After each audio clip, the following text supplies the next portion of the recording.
will start once the question has been asked. And if you need me to ask the question, repeat the question, I will gladly do so. Please observe the time limit. Know that I will try to do my best to let you finish your thought. We're not just going to cut you straight off right at 2 minutes if you're still going.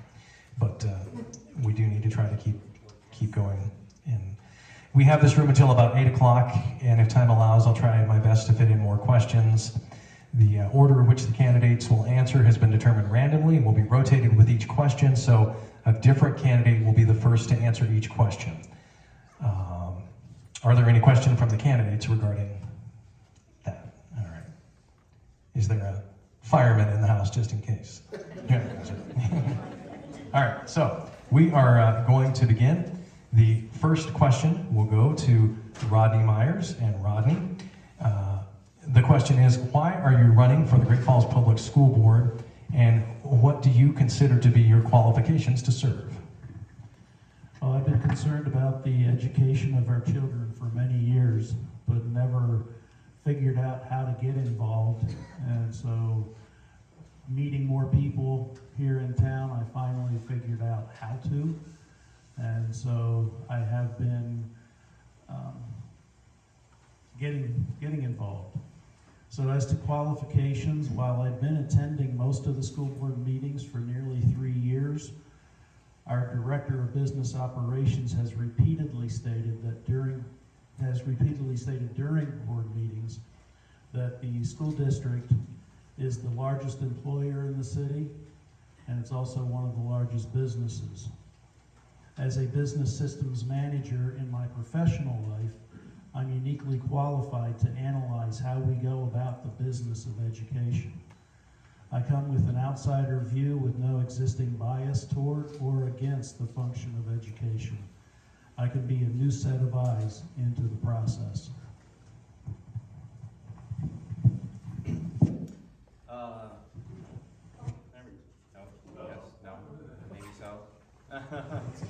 Giving up the ghost? You want to try Maybe, that? yeah, we'll give him that.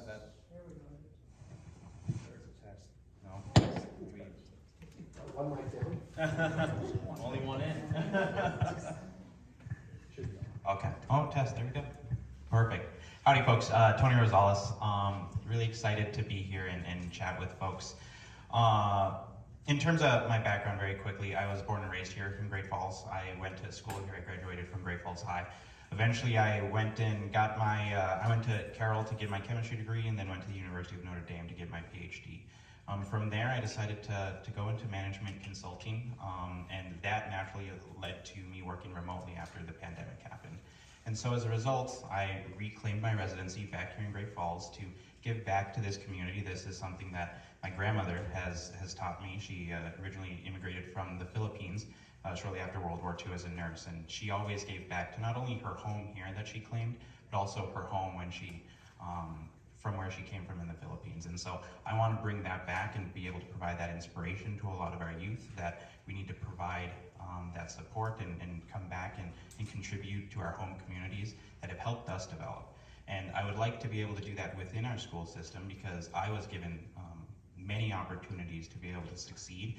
And looking at our current state of education in across the nation, across Montana, and even here in Great Falls, right now we need someone who is willing to have the hard conversations, start the discourse, and be able to push things forward. Because for the last 5 years, more than 5 years, our elementary school test scores have been declining.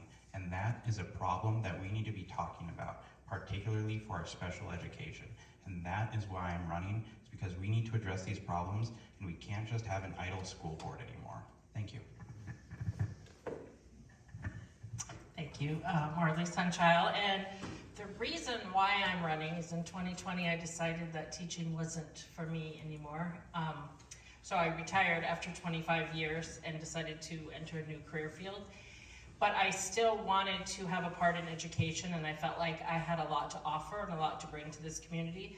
So I decided to run for school board and stay involved that way. And I am a different lens on the school board and very highly qualified to bring a different perspective to this board, because I was a teacher for 25 years. I taught 4 years in Box Elder adjacent to the Rocky Boy Indian Reservation, and then I taught the last 21 years at Longfellow Elementary here in Great Falls. So I know how schools run, and I know what teachers need, and I know what students need. My parents were also teachers for 30 years in this district. They taught over 30 years. They taught at Great Falls High.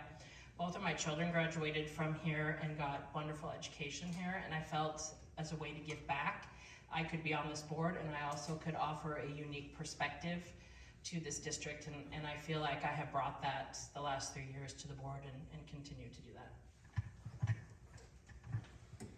Thank you. We'll move on to question 2, and we'll start this one with Tony. Given the Morningside School, also known as the core school, has the green light to begin operating this fall, what are your thoughts about that, and how do you feel it should be monitored and evaluated? Thank you. I think the selection of I think the process of bringing about the core school in the first place in that selection process actually demonstrates the need for more discourse and conversations, because honestly I thought it was pushed through our school system or through our board inappropriately quickly. And so much of that really comes down to the selection of Morningside, the reason why they established this core program in the first place, especially because the ultimate goal of this core program is really about teacher retention, but it has very little to do with the actual student achievement. And that, you can really tell that based off of the selection of Morningside. Morningside is probably considered in the top third of our other elementary schools. If they truly wanted to address educational problems, they would have put it in a school that actually had problems, including Longfellow or Whittier Elementary School. But because they chose a school that already is within the top third of our elementary schools, it'll likely succeed just by nature of that. But on another side, when you look at these programs, they're not innovative at all. These programs have been around. Oops. There we go.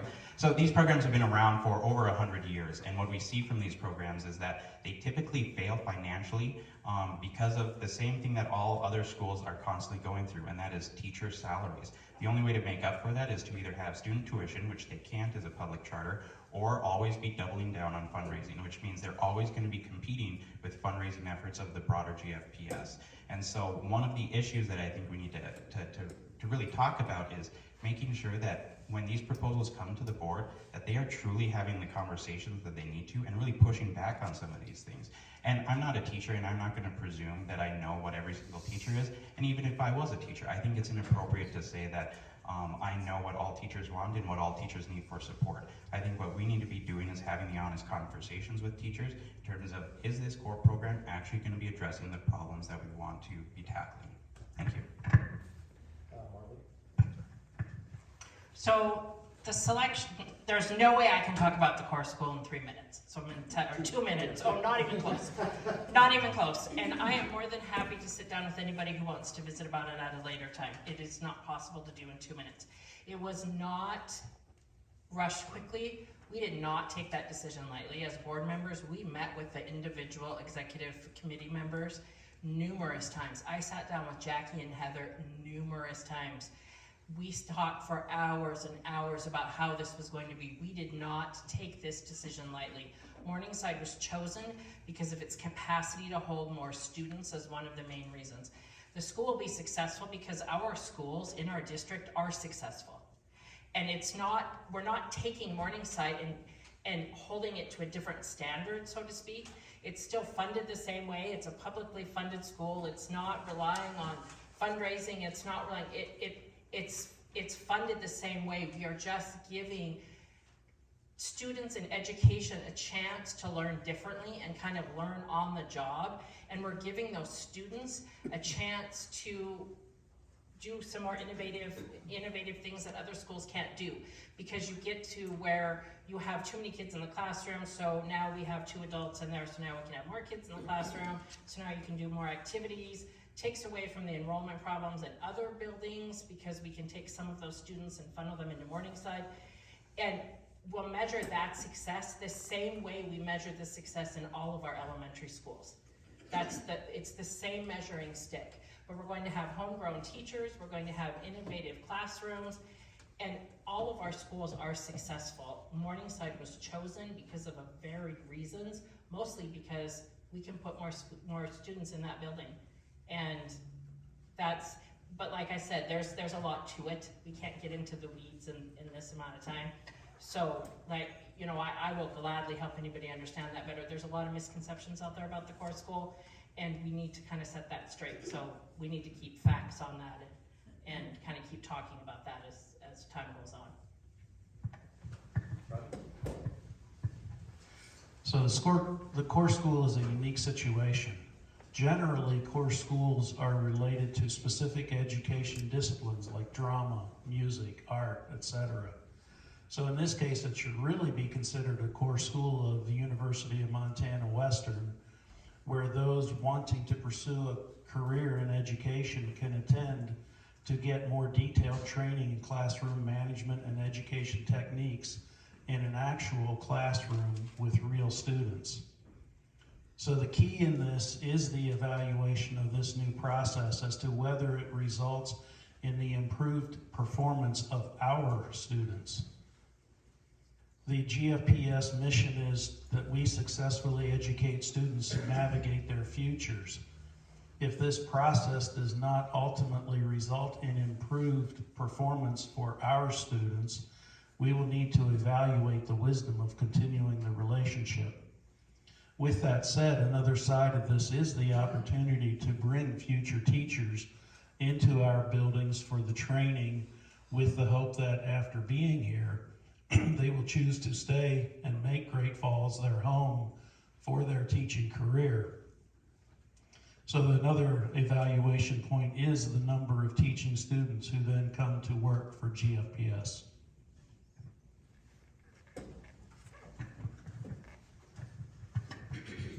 Thank you very much. The next question, we'll start with Marlee Sunchild. What input do you feel parents should have in the curriculum development process? So this is always a touchy subject because we really want parents to be involved. That's our goal, is for parents to be involved in their children's education. We all want that.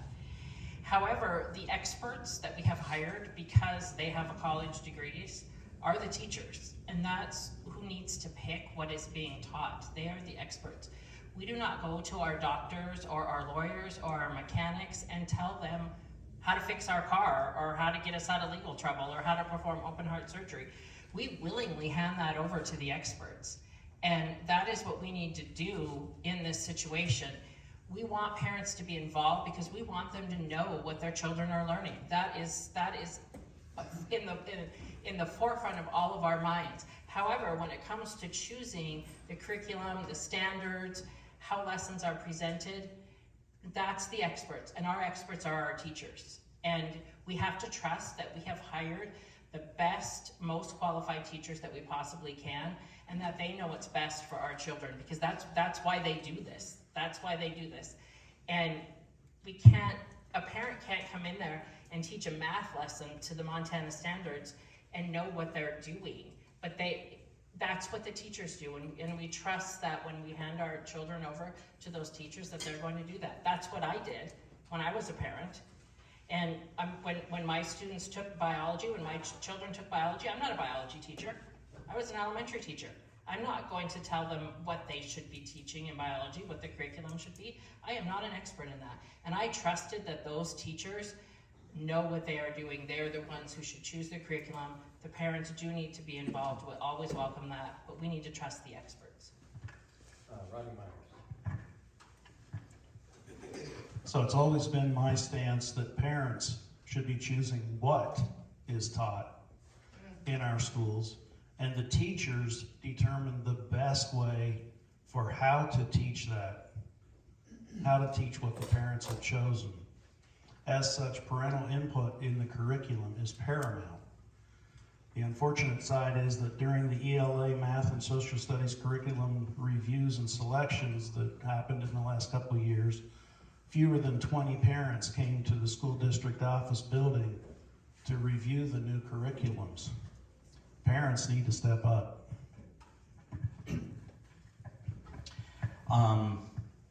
So I think, first, I agree with Marlee. We need to let our teachers be the experts in the room. Unfortunately, that's not what's happening right now. The teachers don't get to decide what the curriculum is. They may be able to give input in terms of what the curriculum is, But ultimately, the curriculum is set at the district level, and then it is set broadly across the whole school district instead of letting teachers actually decide what they want to teach. I think we need to start from the bottom-up approach when it comes to curriculum. Actually let teachers decide how they're teaching, give them autonomy in their classroom, especially when you consider one of the issues that we are facing and one of the issues that the core program is attempting to address is teacher retention, or keeping teachers here in the first place. Hopefully they're accomplishing that through recruitment. But it's sort of I don't know, if I was a teacher, I'd feel rather let down by my district and my administration for going to a core school program to focus on recruitment, as opposed to try and retain the teachers that we currently have by giving them autonomy, by giving them the support that they need, by giving them professional development.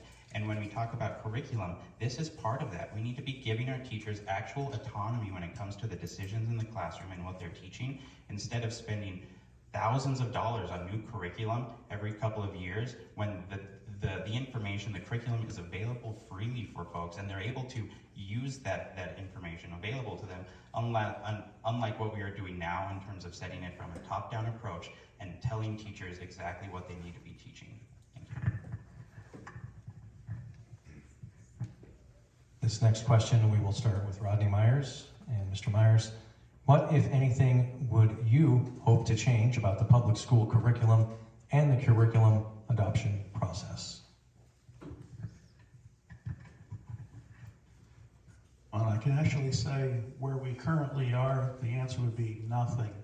We do have community involvement in the process of developing and determining curriculum.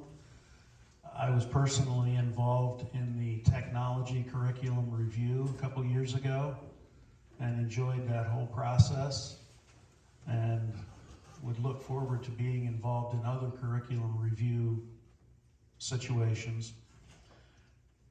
The only problem that I have is that the community does not step up and give their view. So continuing on about curriculum and that autonomy for teachers, I think ultimately if you have the teachers have the autonomy for the type of curriculum they're teaching, the parents also get the decision in terms of where they want to have their student be taught. Not necessarily within different schools, but within one school. You can decide what teacher do you want actually teaching your student based off of the curriculum that they are offering. I think, again, when we're thinking about curriculum adoption, right now we are following the lead of a lot of universities when it comes to setting up courses and then deciding what sort of textbooks to use. There is a huge monopoly in Texas in those publishing companies, and their main goal is to make money. And right now, our district is fine giving them that money when it comes to curriculum, instead of trying to actually figure out how do we develop curriculum in an honest and in a more cost-efficient way, because the information is out there. The curriculum, the different types of curriculum are out there, but instead we are deciding to spend thousands of dollars to publishing companies in Texas instead of keeping that money here to support some of the programs we need to, like special education. Thank you. So this is a real similar question to the other one. I do believe that the teachers should have the largest voice in choosing the curriculum, and the community and the parents, you know, we do open that up to them, and we open up the materials and they can come and look, and it's, we don't have very large participation in that. There has to be continuity. We can't have one teacher at third grade at Chief Joe teaching one thing for math and a third grade teacher at Longfellow teaching another. You have to have continuity throughout the district. So you have to come up with a curriculum, a program that you have so that there's continuity. And all teachers don't like all programs. You are never going to satisfy every single teacher in the district. But there has to be continuity. And part of it is because we have a transient population. When I taught at Longfellow, those kids there's a revolving door from school to school, a lot of Whittier to Longfellow.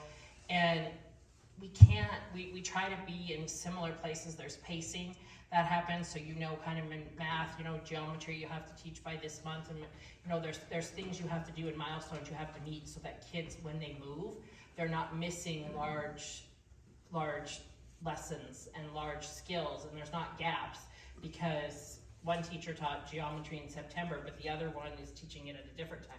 So we have to have continuity and pacing throughout the district, because we are a district, we're not individual autonomous schools. And so that does need to be addressed. But as I will say forever, teachers need to be the driving force behind the curriculum. They're the ones teaching it. All right, thank you. Moving on to the next question, we'll go to Tony Rosales. And Mr. Rosales, do you support school levies? If not, what innovative ideas can you offer to help with school funding issues? Well, I think we need to be fairly realistic when it comes to levies, especially here in Great Falls. I think what we saw last year is a good example of that. What we see from year to year when it comes to levies is that levies have a hard time passing here in Great Falls, and I think we as a school board need to recognize that that is not going to be our main mechanism to be able to fund things, especially when we are in budget deficits. So when we are approaching our budget, we need to be thinking about long-term solutions and not these short-term budget cuts or short-term levies, because they're not going to tackle the issue of inflation that we get every single year. And so some of the things that we can be doing to address this is, one, looking to some of our universities in terms of what they do, and they set up endowments to be able to sustain themselves, especially in hardship. We have a GFPS foundation. We already have the basis, the foundations of that sort of system, and the ability to, for the money that you get back for every dollar that you spend in fundraising pays for itself. And so that is the first area that we need to look to. The second is to be able to make sure that we are working with the city when it comes to their planning and developing here in Great Falls, because one of the things that a lot of folks are talking about is growth, but one thing that they don't talk about is the type of growth that we need. And right now, we need to have families moving here, and we're not seeing that. We actually see families leaving Great Falls, and as anyone knows who is in education, our funding for education is largely built around enrollment. And so if we're not addressing the growth in our communities, then we're going to continue seeing enrollment drop. In addition to that, I think the other thing we need to do is make sure that we are turning to our legislators and telling them, hey, we need the money that we told our communities we were going to give to education. That includes from cannabis, and that includes from gambling. At no point have we received money from the gambling taxes that we instituted, and we need school board members who are willing to go to Helena and talk with all of the Republican legislators, because let's face it, it's going to be a Republican-controlled legislature again. So we need school board members who are able to work effectively with them to make sure we get that money where it belongs, and that belongs in the schools to address, again, some of our most hard-pressed problems, just special education. Thank you. Marlee. Yep. So this is kind of a tricky question, and you get into the weeds, because if you think, do you support levies, do you support school funding, how are you going to fund things? And our state does not provide an adequate funding system for our schools. That's the bottom line. As school board members, we don't have the power to change that. So what our job is, as school board members, we have to make the people who budget accountable with our money. That's our job. I can't change the way our schools are funded.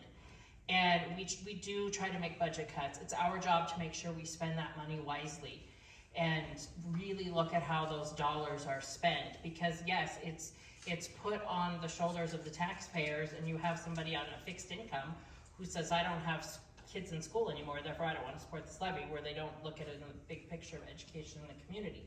It's not a good system. But as a school board member, my job is to hold those accountable in how they spend the money. That's my job. And we do a good job of trying to do, yes, some things might be band-aids here and there and short-term fixes, but you have to do what you can and make the cuts where you can. And we continue to make sure that those people who are spending our money are doing it in a wise way, and we hold them accountable to that. That's our job as school board members, where levies are concerned. So according to Montana Code Annotated, the district can only levy up to 20% of a set budget. So we can't just go out and say, hey, to fund fully next year, we want a 10 mil increase. And even if everybody votes for it, we can't do it, state law. So the challenge to the Board of Trustees is to make sure that the things being funded are specific to the activity of education. If we are not educating the students being entrusted to us, we have no business asking the community to provide funding. The other thing that we do need to look at is, as both have mentioned, the whole process of funding education in this state and the way it happens. I think we do need to be active in Helena during the legislative sessions in finding a better way to fund education in our state.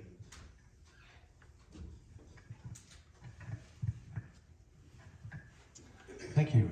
This next question will begin with Marlee Sunchild. And Marlee, can you give an example of a book that you would support or object to removing from a middle school library at the request of a parent, and why? So we have a process. There is no book that I would recommend removing from a library, so we'll just put that out there right now. We do have a committee and we have a process. If a parent comes to us with a concern, I actually sit on that committee. And so we have a process. We take all the concerns parents have seriously. However, when it comes to things like banning books, you're taking away the student's ability to critically think for themselves by removing that book and saying, you're not allowed to read that. You can't critically think enough to decipher what that book is about. So we take away a large part of education when we do that. And that's just not something that I'm for. So there is no book that I would ban. But if a parent does have a concern, they can bring it to our committee, and there's several of us on there, I think 12 to 15 people on there, and there's a process, and we will go through that process and take that seriously. So as part of last year's election campaign, I posed a situation to local law enforcement and asked what would happen. I would like to align the district's decision-making process to that conversation. So I asked what would happen if I were to invite less than 18-year-old students into my house and read them the books in the library and show them the pictures, and they told their parents about it, and the parents contacted law enforcement. I was told that given the specific book I referenced, which was in our library at that time, I would be contacted by law enforcement and would be prosecuted. If found guilty, I would have been incarcerated and would thereafter have to register as a sexual offender for the rest of my life. I do not think we should be exposing our teachers to the possibility of incarceration for doing their jobs. Nor do I think we should be exposing our children in our schools to that kind of literature, if you can call it literature. If parents want to expose their children to that in their own homes, that is their right. So I would like us to run any book being brought into our libraries past a group of law enforcement folks, including police, attorneys, and judges. And if that group agrees that if a private citizen did so, they would be incarcerated, such a book would not be in our libraries. So what would be an example of a book? Well, first and foremost, I think I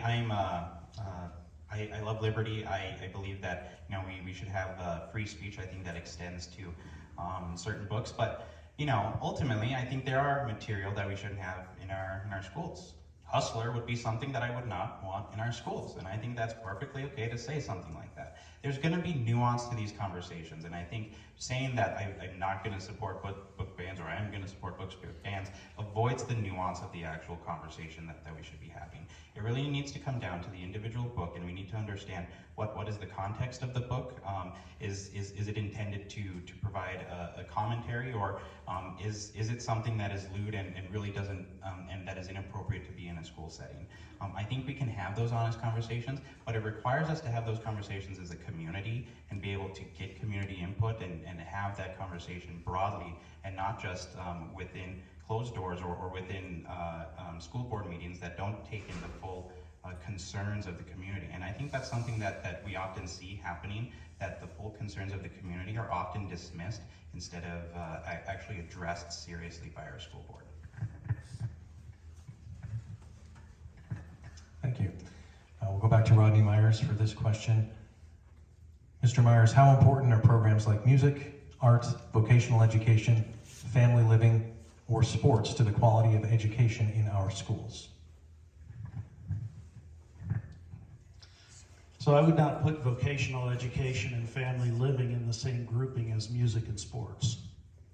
Vocational education and family living are tied directly to how well our city does in the future. In addition to these two, I would also include clubs like HOSA, DECA, and FAA, etc. Granted, music, arts, and sports do provide life lessons that go on in the future, and yes, some students will go on to make a living from music, art, and sports, but only a few.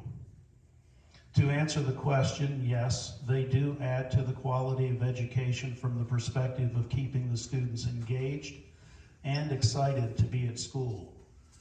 The only hesitation in that answer is that we cannot say that they are being successful because of how well their concerts go and how well the art shows are and how many state championships we have acquired if our students are not being educated. So here's an analogy. If a school district produced cars, music, art, and sports are like air conditioning, cruise control, and auto steering. However, with the school's performance where only 58% of our graduates are college or career ready, that would be the same as saying that only 58% of the cars run. So yes, we have air conditioning, cruise control, and auto steering, but 42% of the cars do not run. Are we being successful? We need to focus on making the cars run first and foremost before we focus on all the optional items. And yes, vocational education and family living are parts of making the car run, as they are part of getting our students ready for college or career. So when we look at our general funds, so we have several different funds that GFPS actually uses. If we look at the general fund, which a lot of the spending actually comes out, including for instruction, the amount that is actually spent for extracurricular programs is less than 5%. It's actually 2.15%. So the amount that we're spending on some of these programs is pretty small, but I think the value that we get out of these programs is enormous. I myself, I benefited from these. I was in band, I was in speech and debate. I had plenty of other friends who were in other sports, and I think the skills that you get, including your ability to work with others, your ability to handle conflict, your ability to critically think, and just the overarching synapses that you're forming with all of these different programs provides better development than just simply education alone in the classroom. Now, I'm not saying it should replace that, but in those two in concert with one another provide educational opportunities for some of our students that allow them to succeed and seek opportunities that were not going to be available to them unless they had some of those things. And I think here in Montana, we have one of the better systems to be able to incorporate some of these programs to all of our students, because as GFPS board members, our responsibility are not just for those students who are in the public schools, our responsibility is for the students across our entire district. And so if that includes some of our homeschooled students or private school students who want to come into our schools to be able to participate in music, be able to participate in football, be able to participate in speech and debate, it means that they can. And that is the sort of opportunities that we should be leaving the door open for every single student in our community. And again, because I just want to stress this, extracurricular programs are less than 2% or less than 3% of our general fund budget. There is no reason to be looking at these programs to cut in order to meet our budget deficits. Thank you. Tony's right in that the amount we spend on extracurriculars is just this teeny, 2.5%, he's right on the button. Our goal as educators is to educate a well-rounded person and human being when they leave. You can't do that by just putting them in the classroom. And those programs help those kids find their passion and give them their why they are there. And my daughter won 2 state championships with Great Falls High playing softball, and she learned more from those 2 years and those 2 state championships and her 3 sports that she played for 4 years than she has learned anywhere else. She tells me those life lessons all the time. And I cannot tell you how important that was in her development as a human being. And the person who gets up there and sings and puts on plays and does art, they are finding their passion. And you cannot educate a person, a whole person, without offering those things. You just can't. And that's what makes people who they are. And that's what we need to do for our students. And that's how you do it. And everybody has different things that they love. And you know, some kids, they're going to love welding, and some are going to love sewing, and some are going to love swimming. And that's what makes everybody unique, and that's what we do as adults. So why wouldn't we want to do that for kids too? Thank you. Next question goes to Tony Rosales to start. How can the GFPS school board better encourage the hiring and retention of teachers? Thank you. So I don't think this is rocket science. I don't think we need to have two innovative ideas. I think we just need to get down to